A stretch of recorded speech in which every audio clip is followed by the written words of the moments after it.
What is up, everyone? Welcome back to Embody Radio, the premier podcast for high-performing humans looking to truly embody their happiest, healthiest, highest selves. Today, we're combining all three of those things, happiest, healthiest, highest selves, and we are diving deep with a repeat guest on the show, one of my favorite people in the whole world, Miss Kira from Phoenix. Today, we are diving into all sorts of things, functional medicine. Should you test gut? Should you test hormones?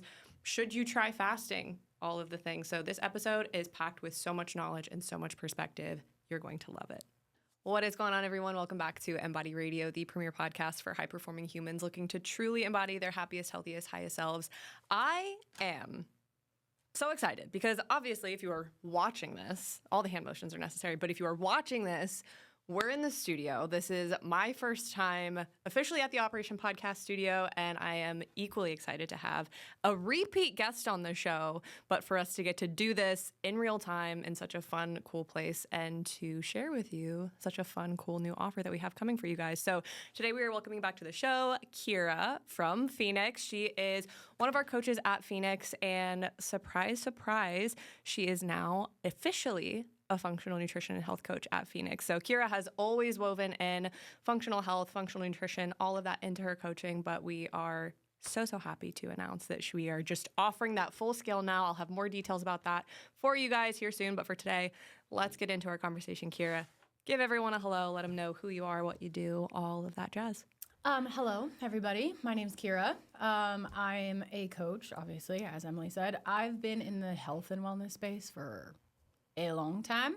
I guess a little bit of background, started in sports performance, actually also PT aid, and then eventually moved my way into nutrition, master's in nutrition, clinical development in clinical nutrition specialist.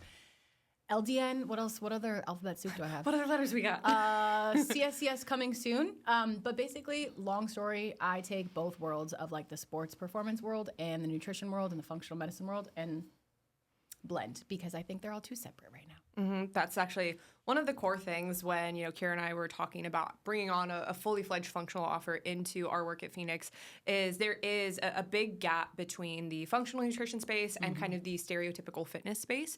And in reality, both spaces can learn so much from each other, and there is kind of like a chasm in between them. So our goal is to kind of help bridge that gap. So kind of run it back, give us more of the origin story of how you got into the functional work specifically, because I feel like you've been in it since before it was, cool. Yeah, I was. Thank you for acknowledging trendsetter. that. So I was born this way. No, actually, truly, because when I tell people the way that my mom raised me and the way that my mom had the time to make food for me was very different than my sister, and we have very different eating patterns. It's like since birth.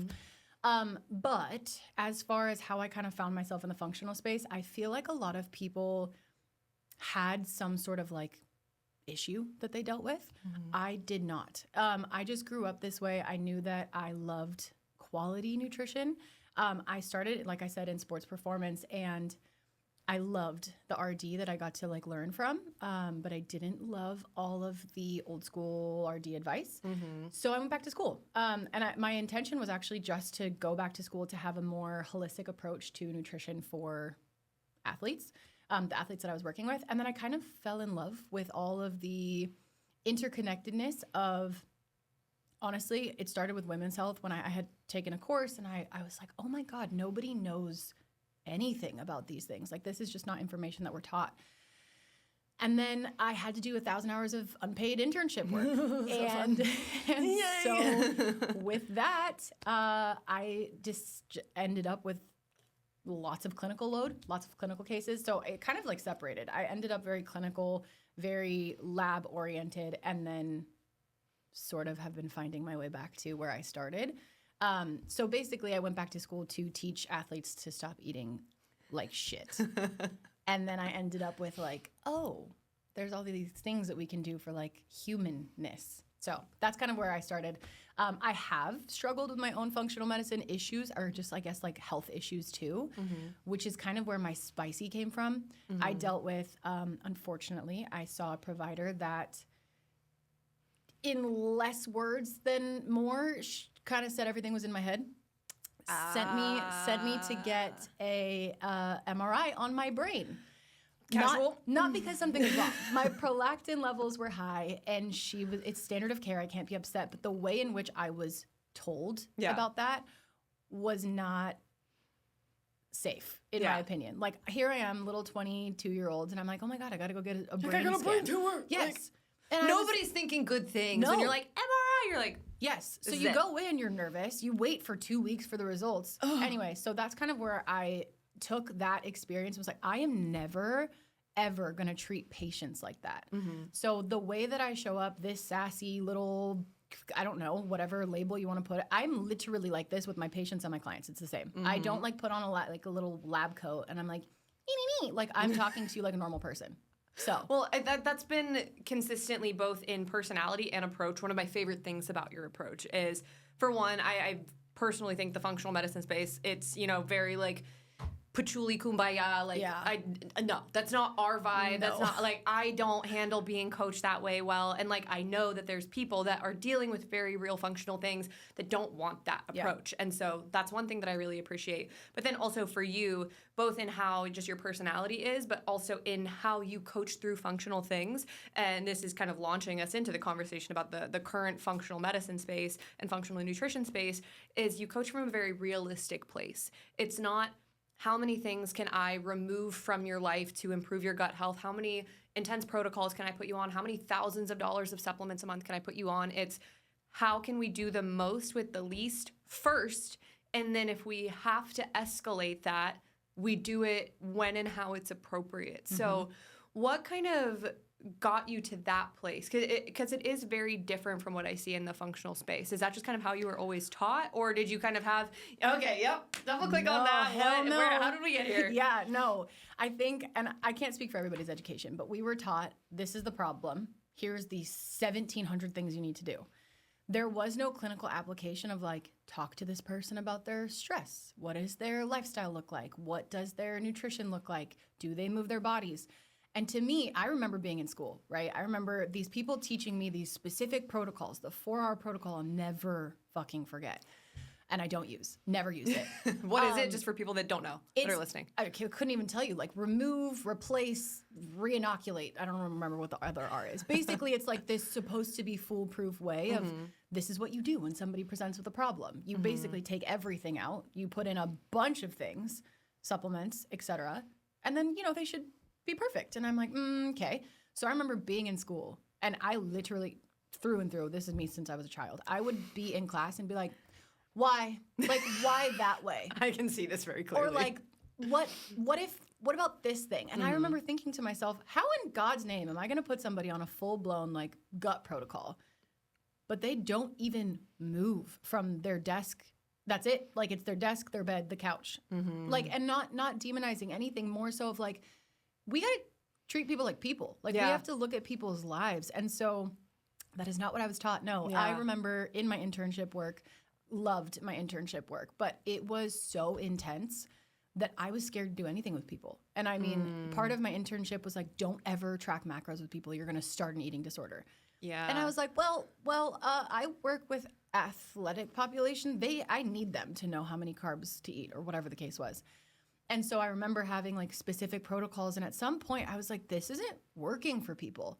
I can't just slap on 20 different things for them to do and then like send them off. And so I started to slowly integrate more like health stuff, like movement, lifestyle, etc. And very, very, very slowly going with supplements. And I was like, these people are doing a lot better than the people that are on 20. Firstly, if you're on 15 supplements at one time, please reconsider your life. We will discuss this more. Yeah, I am sure. So that's kind of where it came from. And I think just being an athlete and always having performance in mind of like, how do I help this person perform in their life? Not everybody's going to go play a football game or whatever the case is, but like, you want to run around with your kids and maybe not have an SYP when you're on a run or whatever the case is. SYP stands for shit your pants. Yes. Very clinical term. So that's kind of where it came from. Yeah. Well, I think it's such a relevant frame, especially with where the current functional nutrition and health space is. We have seen it a lot.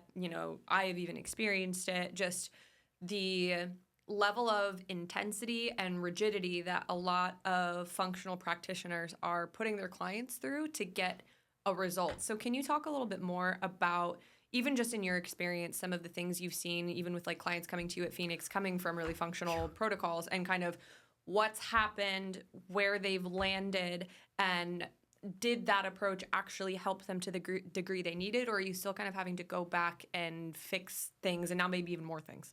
I would say I am going back to fix things and also fixing their new relationship with food. Because I would say, and I wish I had like a real stat, I would say 9 times out of 10, these people come to me, they think they can't eat anything. They're spending hundreds of dollars on supplements. They don't feel any better. They actually maybe feel worse, and they're tired, and now they've committed themselves and like started to label themselves to whichever diagnosis they were given. It's actually really sad to me. And it's part of the reason, and I'm not in the position of like, I don't like functional medicine, because obviously I do. I don't like the way functional medicine is currently heading. And I think, honestly, that's what causes the most controversy with more conventional based people versus functional people. Because if I was looking at that and I was like, I had no idea what functional medicine is, right? And somebody told me they spent $5,000 and they also have all of these supplements to take and you have to do this protocol, I would look at people and say, absolutely not. You don't need all of that. Like some people do, right? Some people need a little bit more intensity. But for the most part, I think people just aren't listening to what people are actually going through and working with what they have going on. And I think it's a skill. You have a certain amount of things that you know. You have supplements that you know work for certain things. You have to get to know that person to know what's going to work for them. And so I would say 9 times out of 10, the people that have come to us, I'm undoing things and we are rewriting everything. And they're scared. I have people that don't want to test and they don't want to do supplements, and I don't blame them. And at the same time, I have to have that conversation of, okay, well, we are still experiencing some of these whatever symptoms. Like how do we work together? And I think that that is missing. And I understand being the authority and all of that, but you have to be able to have a conversation with your person, patient, client, I don't care. Yeah. Can you give maybe an example of like, and it doesn't have to be overly specific or one that you've actually seen, but just example of maybe misplaced supplementation in somebody that's like, let's say somebody's dealing with an estrogen imbalance. What could be a potential like misuse of supplementation in that? Estrogen imbalance, their menstrual cycle is inconsistent, low energy, gaining lots of body fat. That, let's say that's kind of like our archetype of person. What might be like a misplaced supplement kind of use? By the provider or by the person? Because I both. Okay. Yeah, let's do both. Well, firstly, any hormone supplement, hormone balancing supplement, probably is not correct in dosing. And that's a big problem with like blends, generally speaking. I actually don't really like blends often. Same. Because you're not getting enough. You can't control. And even with blends, because of how the supplement industry works, when they're not line item labeled, you have no idea how much of XYZ thing you're getting. Yeah. So I would say most people are putting themselves on what they think is going to be beneficial, and it feels good because it's changing things for a short period of time. But more often than not, particularly with hormones, it's DIM. They're putting themselves on DIM. I cannot tell you how many people I have had come to me. They've been on DIM for like 12 months. That, firstly, red flag. If somebody else put you on that, double red flag. I think also a lot of times when people see, let's say, like resistance to weight loss, they automatically think, oh, it's your hormones. Oh, it's your hormones. Nope. We should probably look at the thyroid, maybe the gut, maybe the nervous system, a bunch of other things first. And so I think people jump straight to like, how do we fix, and less of where is this coming from? It's the same thing with like SIBO. People are like, oh, here's some oregano oil. I'm like, but why do they have SIBO? How'd we get here? So. Well, that requires an additional layer of complexity on the practitioner's part. Yes. To be able to work backwards, know what questions to ask, know how to kind of handle that situation. I actually do want to double click on what you were saying about weight loss resistance, because I think this is probably one of the number one that we see just across the board in the fitness space, in the functional health space for us and our clients. Yeah. So a lot of times people will say like, oh, it's a hormone problem like estrogen, progesterone, testosterone. Why I don't think we hear people talk as much about how maybe gut issues could be impacting ability to lose weight. And also kind of important caveat, not everything is about weight loss. However, a normal, healthy, functioning body should be able to, quote unquote, lose weight under normal conditions, like where we would normally see weight/fat loss. So when that's not happening, it's cause for pause kind of a thing. But why could maybe something in the gut be correlated to some kind of weight loss resistance? There's probably a million reasons. Yeah. but my brain also wanted to say, like, I think a lot of times these providers, and because this is what they're trying to do, right? They jump straight to the hormones or whatever the case is. Did you ask that person how long they've been in a caloric deficit? Did you ask them what they've done? Like how many other things they've done? So that's like a whole other, we're jumping to things and we don't even know what they're doing. Yeah. And I've seen some gnarly caloric just restrictions that I'm like, really? We wanted to go straight to 1,400 calories. Cool. The gut. Okay, so I'm thinking about like 100 things, right? More. If I'm going to like the most basic level, what does the gut do? Digests, assimilates nutrients. Right. So if it's not doing that, and you don't have nutrient availability to go do the 90,000 billion other things your body needs to do you think that it wants to lose weight first and foremost? No, right? And so I think people jump straight to, oh, it's whatever the freaking condition is. But like, is that person even digesting well? Can they use their nutrients? Because if they can't, well, now they don't have enough nutrients for thyroid hormone conversion. Right. It becomes an energy availability conversation. And now it's a whole domino. But I mean, if we're looking at like specific things, I mean, you could have an overgrowth that is causing, there's certain bacteria that are called obesogens. They actually hold calories. That happens a lot with people that are on the constipated side, slowing motility. It's like, we're so new in the gut health space too, that for me, if you're only looking at one system and you're only treating one system, you're not doing your patient like the best service they possibly could receive from you.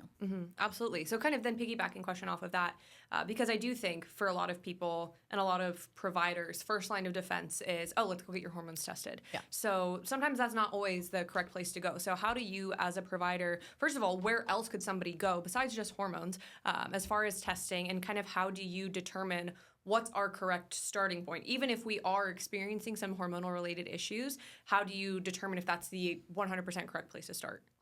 So there is no ever going to be 100%. I'm going like off of experience. More often than not, I am asking questions about their GI. And I know that sounds so like, oh, functional medicine Instagram-y, but like you have to think about how involved the gut is in everything. So for me, if they have a hormone issue, if it's not like a diagnosis, you don't have PCOS, you don't have endometriosis, even then I'm starting with the gut. Okay, why are we having hormone issues? Right? And for me, the easiest place and the most bang for your buck is going to be, well, let's see how we're doing in the gut. Are we digesting? Do we have the ability to all of the things? And so I think people miss the correct question asking because they're so ready to solve problems. And I get that. I do. I was that person for my first 2 years of clinical care. I was like, how do I solve this problem? But you have to go backwards because sometimes people don't know what they're going through.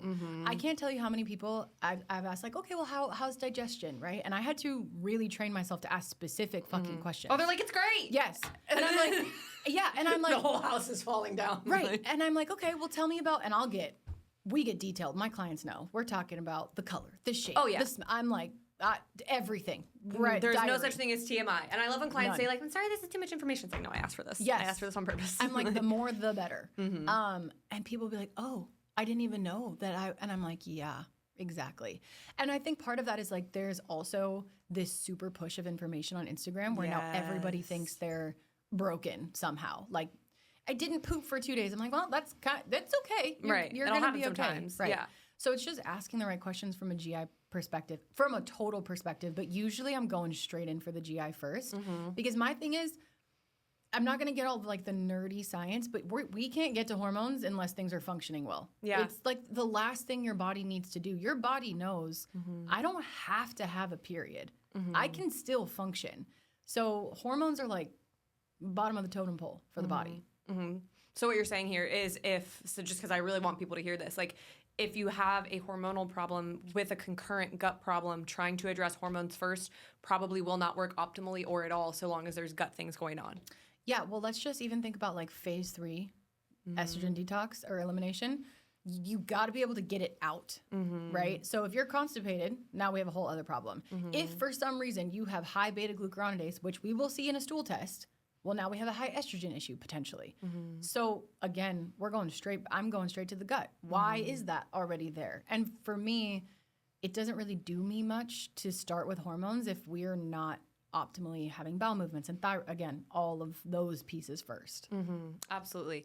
And I think too, like we are currently in kind of a social media era where, like you're saying, everybody has something quote unquote wrong with them. Oh, yeah. Which, like, everybody might have some symptoms, but I would say probably like a 75-80% of that everybody is also sleeping like shit. Yep. They're drinking tons of alcohol, not eating enough fiber, not eating enough protein, not really moving their bodies. They're stressed out of their fucking face. Yeah. Like, there's all of these other lifestyle things going on that they're not addressing. And so a lot of these people will jump to an intense protocol immediately, and maybe they see some improvement because they're finally doing something just not as shit for them, right? Yeah. Versus that same person could potentially save thousands of dollars by taking a more... It's going to be more intensive in the conversation. Like, you're not just slapping a protocol on somebody. You have to ask a lot more questions, and the client has to be a lot more communicative. Yeah. But, like, in that more bio-individual, detailed approach, you are now saving so much time, effort, money, energy, because you took things kind of from the base instead of trying to jump 3 steps ahead because it sounded fancy and sexy and somebody told you that you needed it. Yeah. And it's also creating a sustainable understanding of the person's body. That's the thing that's missing so much too, is these people feel so disconnected. And so if you just throw supplements at them and they're like, I don't know what this is supposed to do, but hopefully it helps. Firstly, if it does something, well, now they don't know how to repeat it. Right. Secondly, if it doesn't do something, now you've just wasted money.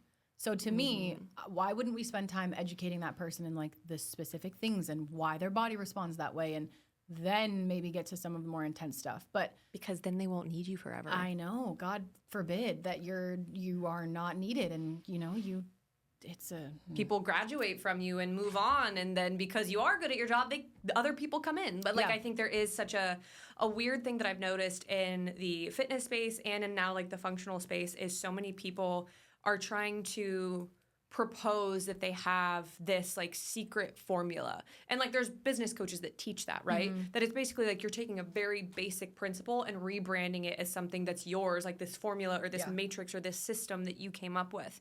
And so that attracts people, that brings people to you because they're like, oh, new shiny thing. Literally, like, ooh, shiny. When you just repackaged eating at maintenance for a few months before you entered it, like, fuck off. Like, and it's some like fancy name, and I'm like, it's called maintenance calories. Metabolism reboot. Like, get fucked. Like, no, I can't. No. I can't. So, like, also consumers, part of what we really enjoy as coaches and educators is helping to educate you as the consumer on, like, bullshit detector. Yeah. Like, that should be, like, that should be going off, like, hardcore. But, again, that doesn't build, then, a dependency on you as a provider, which is how we actually prefer to do things. Yes. Kind of shifting a little bit, because in the kind of rise of functional health, functional nutrition, all of this stuff, and then where there is crossover into the fitness space, we talked about this last week, a lot of what's happened is there are very like legitimate protocols and tools and strategies that, because it's not just calorie deficit, maintenance, calorie surplus, people in the fitness space are like, oh, this isn't worth shit, versus there's actually like real world applications of that tool. So one that is really, really popular in the wellness space that the fitness space loves to shit on is fasting.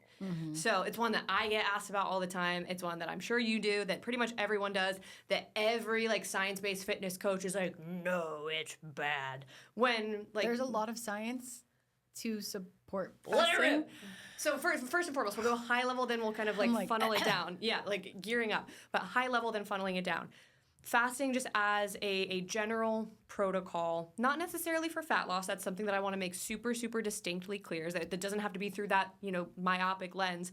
But what are some of the very, very real benefits of some kind of fasting, and what necessarily does that like fasting look like? Is it full day fast? Is it several hours? Kind of like high level overview of some of the main strategies for this and benefits of this. I think it's important to highlight that there are so many different approaches, protocols.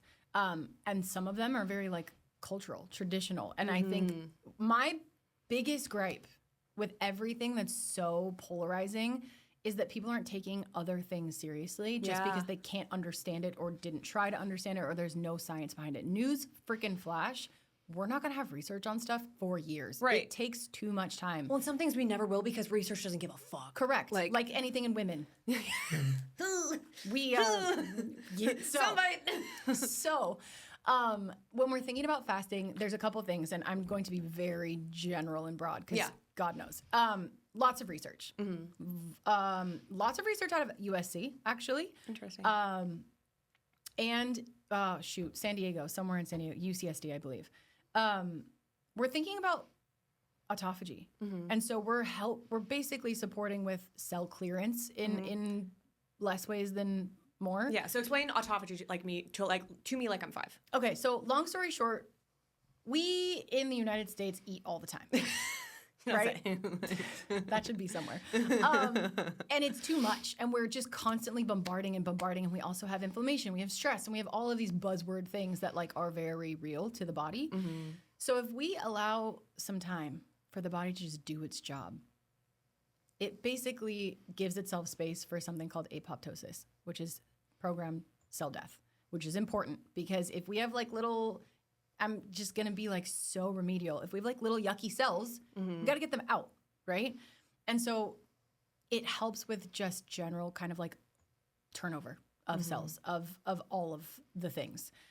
I think kind of more broad than that, fasting actually gives you a little bit of a break from digesting. That's one of my favorite applications for it personally. Yeah, which is what people don't do. Now, this is two very different conversations because if we're talking about sports, like athletic...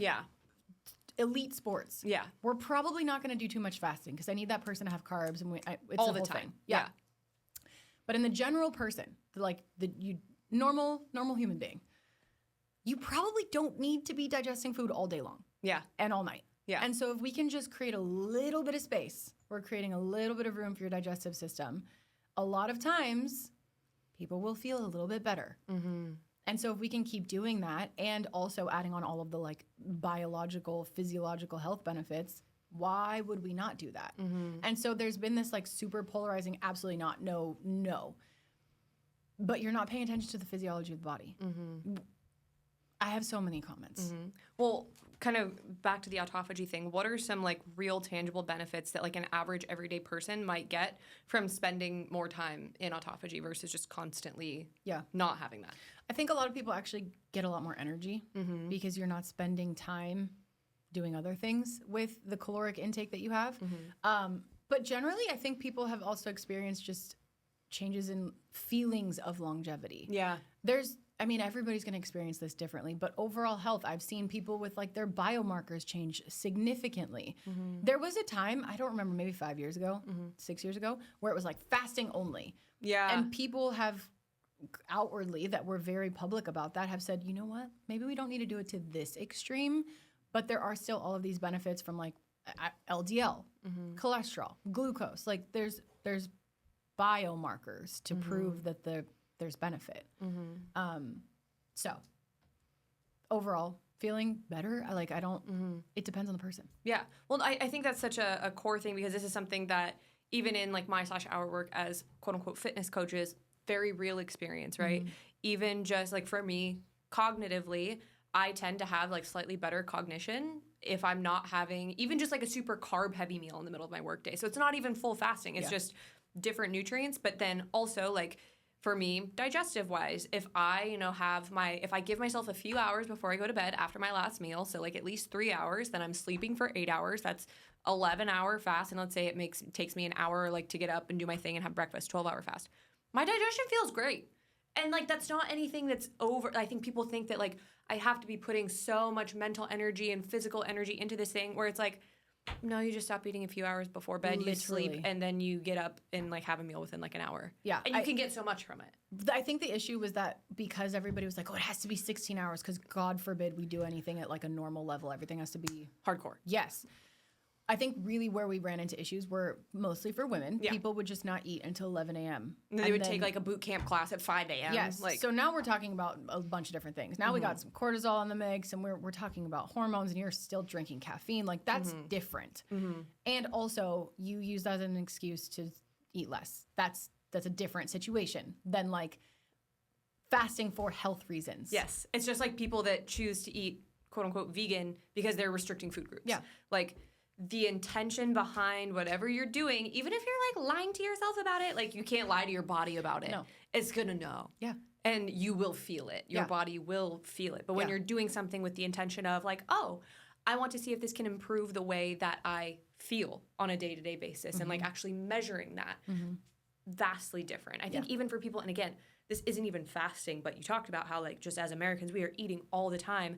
How many people are eating every hour, just like picking at things, you know, like there's a little snack bowl at work, or like, you know, you kind of walk past the bag of chips in the kitchen or whatever. I try to explain it to clients as obviously eating is essential, 100%. But as you are eating, you are giving your digestive system more work to do. Which requires energy. Which requires energy. And like, think about it like this. If I, as your boss, am like, hey, I need you to do this thing and have it ready for me in 30 minutes. And then I come back 30 minutes later and I'm like, oh, hey, could you also take care of this? Right. And then I just keep coming back. And you're like, I haven't had time to do what I needed to give you 2 hours ago. Like, that's kind of what's happening when you're just piling shit in and piling shit in and piling shit in versus like, hey, I'm going to let my digestive system do a task, then have a break. Do a task, have a break. Yeah. We have a system called the migrating motor complex. Fun. It's literally the way your GI is. So a certain amount of time for your stomach to empty things into the small intestine. Certain amount of time for the small intestine to be like, all right, go to the large intestine. Now your body's ready to eat again. Takes about 3 hours. I was going to say, yeah, what's that time frame? Takes about 3 hours. So to your point, the people that are like, food, your body is like, I'm trying to do 70 things at one time and you keep making it harder, which is requiring energy, which is why people get like motility issues. And then we have like a downstream effect. So yes, I think in all of this, people have lost body intelligence. The body has specific systems on purpose. And because everybody has a freaking opinion and everybody needs to be loud on the internet, it's, no, don't do this, or yes, do this. And people are confused. And People don't know how to speak the language of their body anymore. No, I think that's probably the number one thing I say in my coaching is like, oh my God, you're learning. And I use the analogy of like, you stepped in day one of French 1. You're leaving fluent. Like you can read, you can write, you're having a whole conversation because you listened, because you didn't do paleo to vegan to this, no fasting, fast. Like, give your body a second to like tell you something. Right. Instead of the name of a diet or a protocol being enough to tell you, to essentially that protocol telling your body, it's not. Yeah. It can't. No. It's not possible for that. So just slapping a label on a way that you eat does not change the way that your body functions. The way that we eat can positively or negatively influence it, but to kind of give this kind of diet or lifestyle or whatever the power over your body's processes, that's literally apples to oranges. Yeah. That can't happen. Yeah. That's not what's going on. Yes. Which I think back to like the original conversation about protocol. You're not teaching that person. My biggest thing too is if you're going to give somebody something, why? Explain why to them. So I think like frustration in this space is I can't tell you how many people have been on an elimination diet or a low FODMAP diet or all of them at the same time, but they don't know why. Yeah. They don't know how to reintroduce food. What are you do as a provider, like genuinely, what did you think you were going to get out of that? Right. Because now that person is confused, has a weird relationship with food, and they're have no idea what they did or why they did it. Well, I think with that, it's like throwing shit at the wall and hoping something sticks and they get, some minor relief. Ooh, you're going to get spicy out of hoping it sticks. And then if they do get a little bit of positive feedback, then it's like, all right, I'm going to just leave you there. Yeah. I'm going to just let you run that Yeah. until you're like, okay, Yeah. bye. Like, And then it was successful for that one person, so I'm going to do it to 15 people. Right. No, that's not how humans work. So sorry. Yeah, 100%. One thing I would love to talk about kind of within this conversation, because when we talked about this last week, it really piqued my interest because it's something that, and this is also a conversation that I want to have very carefully because I don't want people to just like take something and run with it, but just using this as like a case study type example of using a tool that maybe the stereotypical fitness space wouldn't use, but having a positive benefit. So you were talking to me about your client that was experiencing just a hard time, and I'll have you explain it more in detail. But then you did put her on a fasting protocol, and it actually did help her with fat loss beyond just what a calorie deficit had been helping her with. So can you kind of like paint the picture of what she was doing before, what she was experiencing or not experiencing, like symptom-wise, progress-wise, what you did, and kind of the motivation for doing that, and then what happened? Yes. Okay. So she came to me low calorie. She wanted to lose weight. Like how low? I think she was at like 1,500. Okay, which that's honestly like modest for how some people. Right. So, but very low on the carb side. Yeah. So I naturally. Like sub 100? Yes. Okay. So she was kind of in the 100-ish. Okay. As a fitness coach, as a performance coach, I was like, oh, let's get these guys up a little bit. So we worked on reversing. Her body did not respond well to carbohydrates. My brain was like, okay, well, maybe it's just a lot for the digestive system all at one time. Let's give it a little bit of time, etc. It didn't change for a long time. So we actually did do some testing, and we worked through a couple different protocols. We did nothing intense. I mean, it's not me. I didn't do a low FODMAP diet. She did have a SIBO. We did work through like a couple of things, but we still weren't seeing what we wanted to see. And she was very resistant to weight loss. I had put her in a mini deficit, and even with the healing and her GI kind of being good again, resistant to weight loss. I changed programming, resistant to weight loss. I changed cardio, resistant to weight loss. And I thought to myself, well, what other tools have I not used? So we used a fasting protocol. And by this time, we had already, I can't even tell you how much we'd worked through, like emotionally too. She was working through so much stress and so much like reframing self-love. Ooh. So there was, for me, a casual glimpse into what you experienced working with us. For me, it was very like, okay, well, it's not just this. It's not just SIBO. It's not just hormones. It's not just training. As a human, we got to redo a lot of things in here. So we spent months, and I mean months, in maintenance. Months. Much longer than I've ever kept anybody in maintenance. I just could adore her to every degree. So much work. She did so much work. And finally, I got to the place where I said, let's just try a little bit of a fasting protocol and also a deficit, because now we're in a really good place. She was having perfect bowel movements, no bloating, no fatigue, but just still a little resistant to weight loss. And I think what's important, and a lot of people don't take this into consideration, is she just does well with higher fat than carb. Yes, and there are those people. Right. And you don't know until you experiment. Right. So like quick crosswalk on this, like as a coach, you can't be so locked into like, oh, it has to be this way because you're carb dependent training. Like you got to be willing to play. Yeah. And you also have had to build the trust with your clients for them to be willing to play in that kind of arena. Yeah. Anyway. I bet you the next fitness thing is going to be like, well, some people are better with metabolizing fats. And I'm going to say, yeah, we learned that like 20 years ago, but sure. So we brought it in a fasting protocol. It is, I believe it's Walter Longo's protocol out of USC. It's a 600 calorie day. It is not, let me preface, please don't do this on your own. Yes. Please. Guidance of a professional. You will be just fine on a 12-hour fast like every other normal person. But it is intentional with mimicking very similar, more intense fasting protocols to get what we wanted out of it. When I tell you, yes, she's been losing weight, but her inflammation, and you can tell it in her face. You know when you see a client and you're like, oh my God, you look so different. Yes. You haven't even done, she's still at 1,700 calories. Yeah. Yeah, on average, which I think is also the important thing to note too, and we can keep going on this. But with the actual deficit itself, it's not like you have somebody at 1,200 calories and you're also like, let's do this fasting day. It's like this actually, because then I could see the argument of like, oh, well, you just put her in a deeper deficit. It's like, no.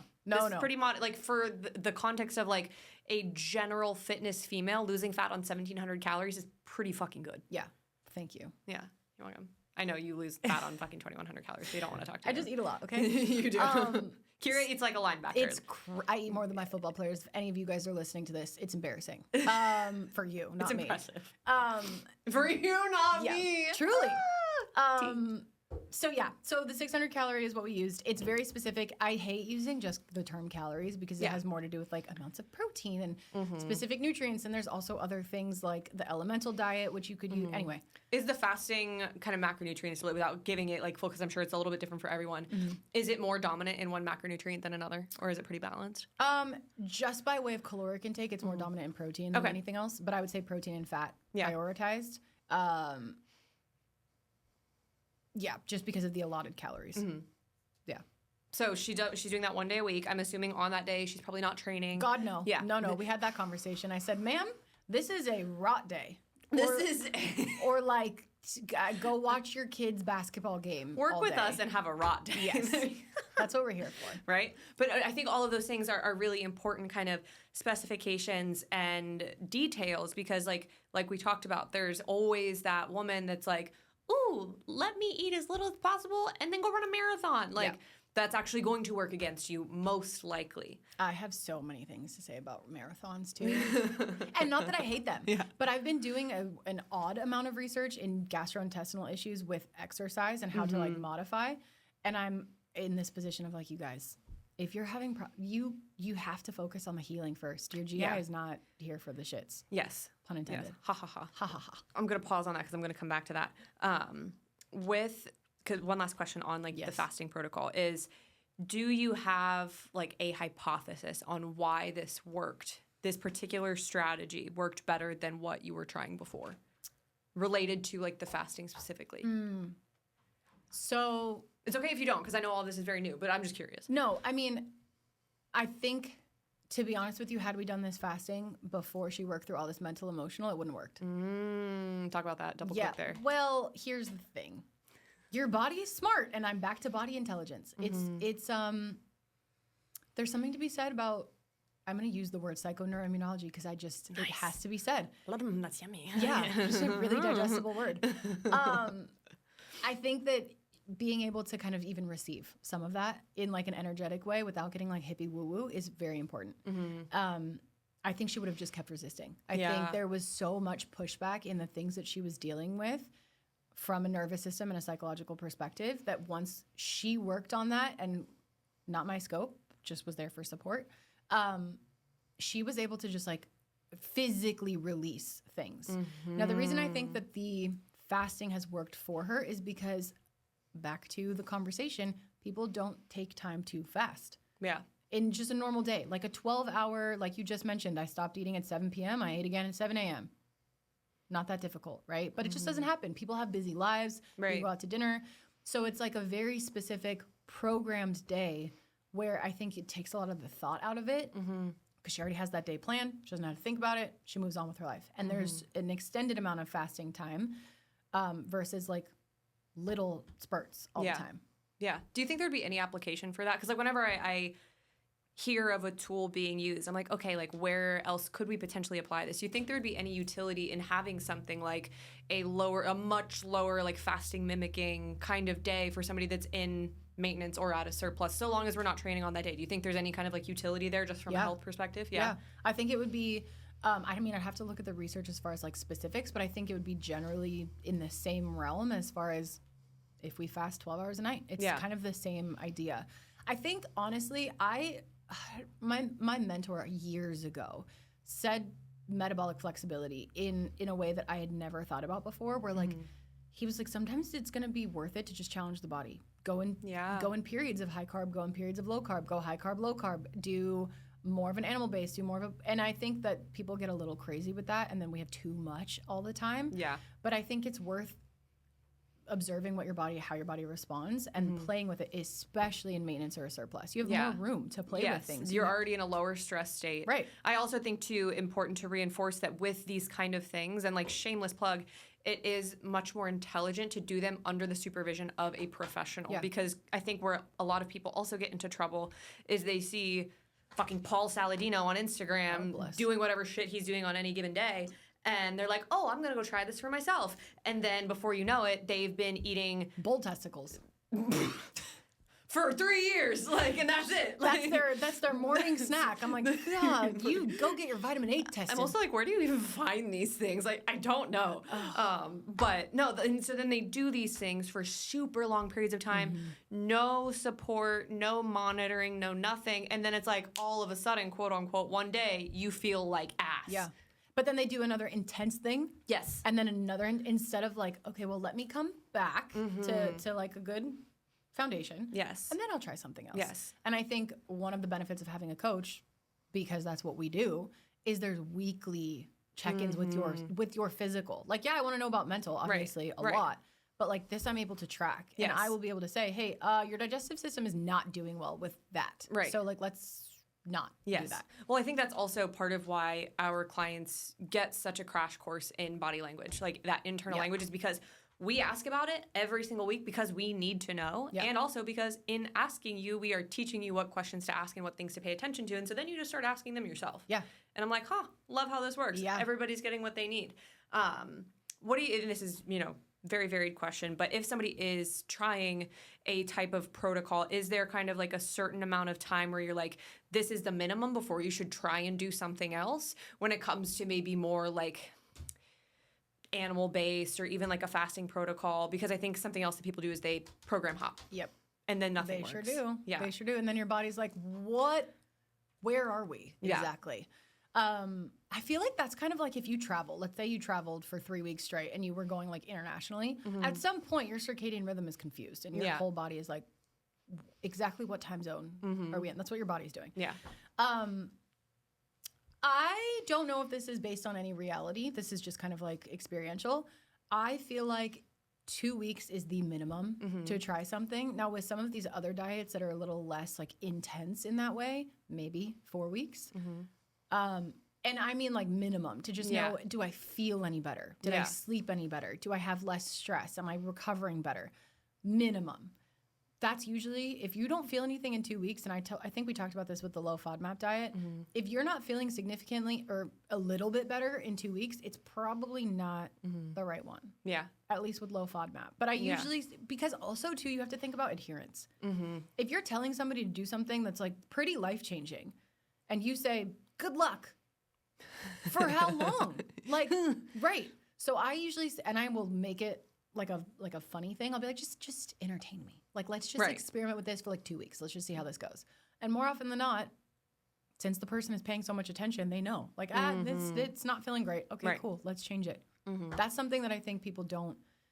It's the okay, cool, let's change it. That doesn't make you a bad coach. I actually think that makes you a good coach because you're like, ooh, didn't work. Not for you. Cool. What's the next thing?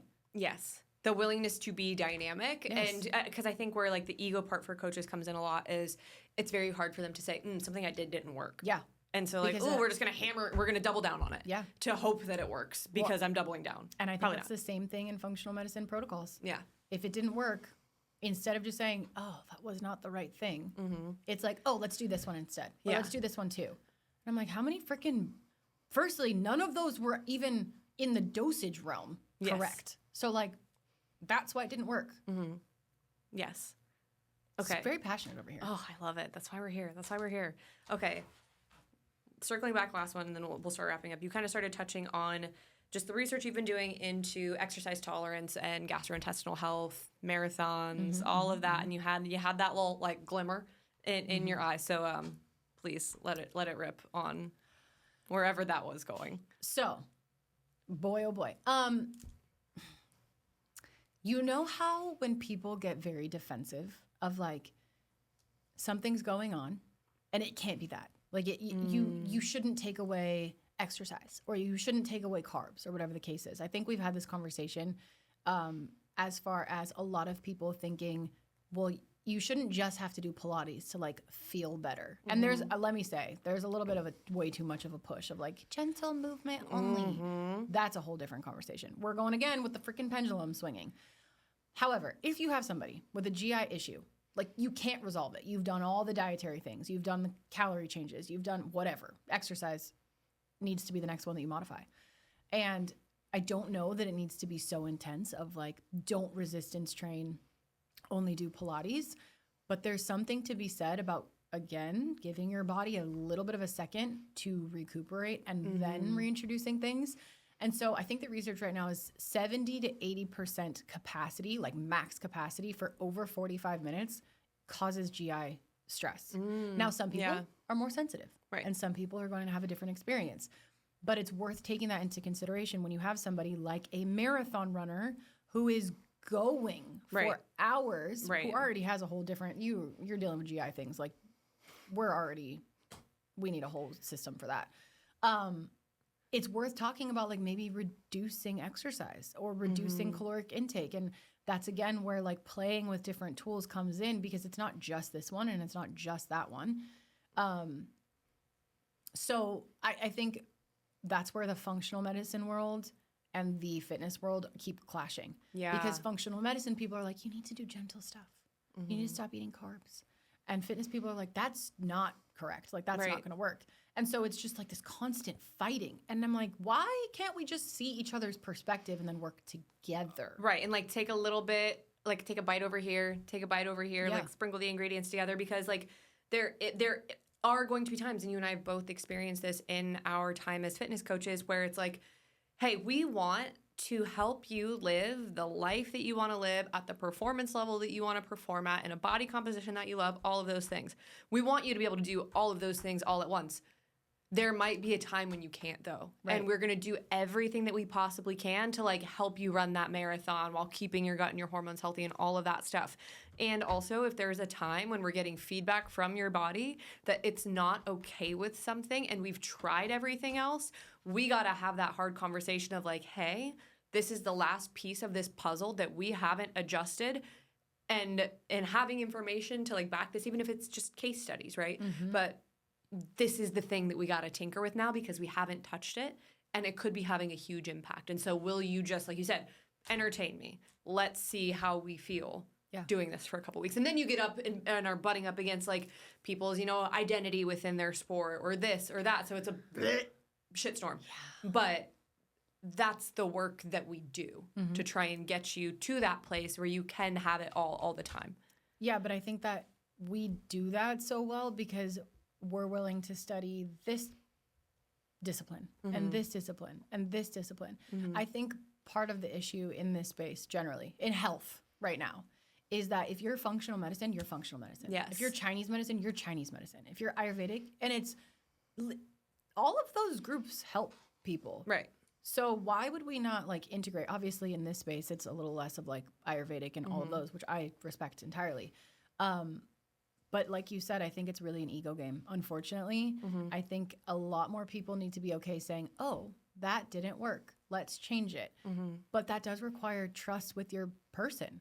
And if you can't communicate with your client and you haven't built trust, no, they're not going to agree with you. Right. Now, granted, you could build all the trust in the world and that person could be like, I'm a marathon runner. I'm going to run it anyway. There's nothing you can do about that. Right. Or they're like, I already paid for this. I already signed up kind of a thing. And then it's like, okay, cool. Well, then we might not feel better in this way until that's done. Yeah. And we might make it a little bit worse. And so that's where the just super open and honest communication between coach and client becomes really important, because like at the end of the day, and like I think this is something that we do very, very well, is like we try to make sure that our clients always feel like they have autonomy and so that they are the one with the decision-making power, right? And also it's our job with whatever decision you make for you to have as full scope of an understanding of what that decision might imply as we can possibly try to give you. And that's all we can do. Yeah. Oh. Yeah.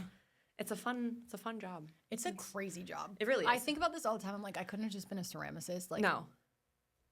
Anything else? It's funny. On the show that I just recorded, I was kind of like telling my story, all the things. And I was like, I really am so grateful for a little 20-year-old me that was like, let me launch this business on Snapchat. And also, I'm like, you were fucking nuts. Yeah. So proud of you, so inspired by you. Crazy person. But imagine doing that now. Like, it would be chaos. Yeah. Chaos. Oh yeah. Pure chaos. No. Oh. But I mean, that's just, we got to have a whole conversation about like the way life did not turn out the way you think it's going to. And then you hit your late 20s and you're like, oh my God. Here I am. Yeah. You're like, I'm an adult. I literally, with one of my check-ins this morning, I was like, I'm telling you, 27, you learn that you're an adult. Yeah. You think you're an adult, 20 to 27. You can vote and you can like buy alcohol. You can rent a car. Right. Cool. But you turn 27, you're like, oh, fuck, I'm responsible for my whole life. Yeah. It's that brain really forming up there. She clicks in, you're like, oh. She's like, oh no. Yeah. I am so aware that I'm aware. Yeah. Yeah. Like, so yes. if any of you guys are under 27, best of luck. You guys will be fine. Gear up. When you get to 27, you'll hire change us as your fitness coaches, and we'll help you usher you through this season of transformation. Correct. But kind of on that note, as we wrap up, we are, like I said at the beginning of the episode, we are fully bringing you in as a functional health coach, functional nutrition coach that will give us the ability to do testing for our clients, really guide them through what we think are much healthier, much more sustainable protocols for internal health, body composition, all of the things. And so just obviously we'll have, more details about that for everyone as like nuts and bolts where you can do that and everything like that. But since this is kind of like because you've worked in the clinical space for a long, long time, this is kind of your first foray into it with kind of our audience and our population, which I think is an audience and a population that needs it so, so much. What would you say are some of your like biggest hopes with kind of venturing into this space for our people?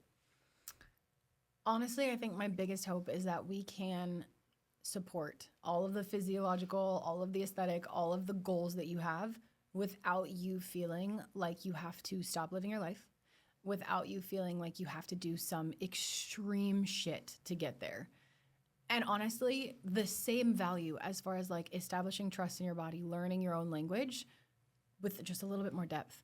Because I think 98% of the people that are experiencing like a GI issue or hormonal issues, it becomes this like, to your point, identity. Like it's like I am and I'm like, no, you're not. You're not PCOS. You experience PCOS, and we are going to work on that with all of the guidance in the world.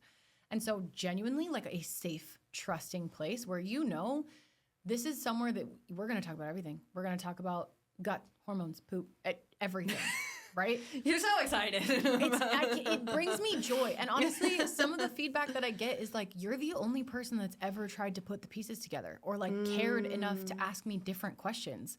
So what a flex. Thank you. So grateful that I get you. I don't even mean it that way. It was more like I could see it as a missing piece in health, generally speaking. And so my goal is that it is somewhere that you feel safe and it is somewhere where if I can't help you in some way, I will help you figure out what the next thing is, because obviously I'm not a doctor. I have lots of credentials and licensure, but there's going to be a point where I'm like, hey, you need to go see a doctor, which unfortunately a lot of egos in this space do not do. Yeah. And I have seen some very dangerous things happen, and that is not what's going to happen over here. Yeah. So. Yeah. I think one thing I love about all of us as coaches and, you as a practitioner is we always have the client's care at the top level in mind. So I think all of us are very, very honest and have consistently been honest about like, hey, this is extending beyond where I can give you care. That doesn't mean I'm leaving you. Yeah. That doesn't mean I'm abandoning you. It means I'm going to be right here with you in this, and also I'm going to refer you out to a place that can help you with these specific things while still supporting you in the ways that I can support you here. Which I've done multiple times. I have a client that graduated 8 months ago that still this week emailed me with like, hey, these are my updates. And I love when that happens. Me too. And she was like, what do you think about X, Y, and Z? And I'm like, I want to ask a couple different questions. But that's just like, I'm going to do that because you wouldn't know. Right. And they wouldn't know. Right. So yes, I agree. I think us as a unit are very like people forward. And I don't think that that's a common thing, unfortunately, in this space that should be people forward. Yeah. It's harder to make, and this is just like pure brass tacks as business, like little like look behind the curtain. It's a lot easier to make the like blanket statement, like sexy thing that's easier to make money with. Yep. It's a lot harder to make that kind of like fuck you money with that really depthful people-centric approach because it's not something that you can package. Nope. It's something that occurs very differently for every single person. Yep. So, which is where the space is getting a little gray. But we that could be a whole nother. But that's where Stay tuned for the next one. That's where I'm an asshole, and I'm like, well, I am going to make fuck you money doing things our way, and it will work. I'm very confident in that. But it's also just like not about. You guys should know this about Emily. Oh dear. It's not. You care, and you have like goals of your own. Yeah. But it is not to the detriment of other people in any way. But I think people have such a misconception just because of like. you have a whatever. About people with followings, business owners in general. Yeah. Yes. And that's not the case, because genuinely, like, through and through, whether it's your coaches, whether it's the rest of your employees, whether it's your people, your clients, our clients, it's very deeply, I care about this person. And so for anybody who is entering the space in health and wellness, it does not have to be one or the other. Yeah. It might take a little longer. There's people that have made way more money than me much faster. But, like, doing it your way is, and like, that's what my way is. It feels a lot better while you're doing it versus, like, feeling like, slimy. But, like, you don't have to, you also, this is a thing with, like, a lot of health professionals, especially, like, up-and-coming RDs. You don't have to just, like, sacrifice your life because that's what you're supposed to do. You are still a human. Yes. In 2024, presumably in the United States, it is okay if you want to make some money. Yes. 100%. So, and those are the kind of people we love working with. Like, it is the high performance human, the fucking bad bitch lawyer in New York City that's trotting around in her little heels and her shit, and, like, also has, like, some shit going on, but, like, she wants to do all of the things. Yeah. And so, like, that's very much how we are too. So, like, from start to finish, fitness to finance, like, we want you to have the inner capacity, which, like, stems from your health, mental, physical, emotional, to do all of those big, badass, beautiful things. Because it's wildly connected, which nobody talks about. And here we are. God, what a great little bookmark. This was fantastic. We actually kept it at an hour, which I'm shocked. You know, but that was my fucking notebook. That was a you thing, because you were leading the questions. I could have gone way over there. Yeah, look at me expanding my podcast skills. You're doing great. Oh, thank you so much. All right, Kira, where can people find you? Where can they consume more of you? Where can they sign up to work with you as a coach if that is something that they're interested in? Plug away. Well, I think the only place I have is Instagram. Love it. Because I don't have the brain capacity to do all of the things yet. We will get there. _ Kira Lucia, Lucia. Let me spell my whole name, because some of you guys are going to get confused. Kira Lucia _ everything will be the little bio in there. And when we do have this finally rolled out, which might be by the time this actually airs, that will also be in the bio. Yeah. I'm so excited. Me too. Long time coming. Yeah. Long time coming. Very aligned. Thank you so much for coming on the show, for doing this in real life with me in California. Yeah. How cool. Yeah, well, thanks for coming to California just to interview Obviously, me. this is my whole reason I'm here. It was just this one right here.